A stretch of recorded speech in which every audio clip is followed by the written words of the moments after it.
चॅनलमध्ये तुमचं स्वागत आहे। तर आज आपण दाखवणार आहोत चांगलं प्रोटीनयुक्त असा रेसिपी आहे चना चाट।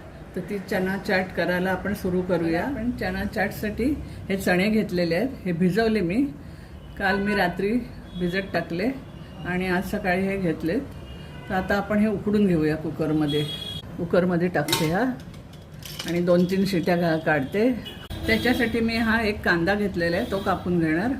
2 मिरच्या, अर्धी काकडी घेतले, थोडीशी कैरी घालणार आहे, एवढी नाही घालणार, थोडी घालणार आहे, आणि एक टोमॅटो।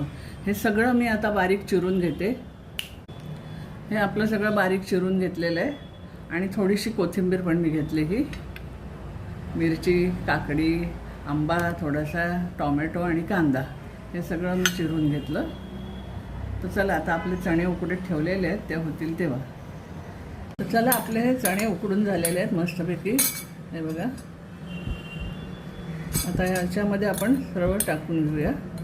आधी कापलेली काकडी घालते मी, थोडीशी कांदा घालते, हा सगळ्या मिरच्या घालते। मिरच्या तुमच्या आवडीप्रमाणे घाला, लहान मुलं वगैरे असतील तर कमी। टोमॅटो घातलं आणि ही कैरी घेतली थोडी। हा चाट मसाला आहे, ही मिरची पावडर आहे थोडी, आणि मीठ टाकते। मीठ मी उकडताना पण थोडंसं घातले, म्हणून आता थोडं घालायचं। कोथिंबीर आणि लिंबू पिळते आणि आता हे सर्व एकत्र करून घेऊया आपण।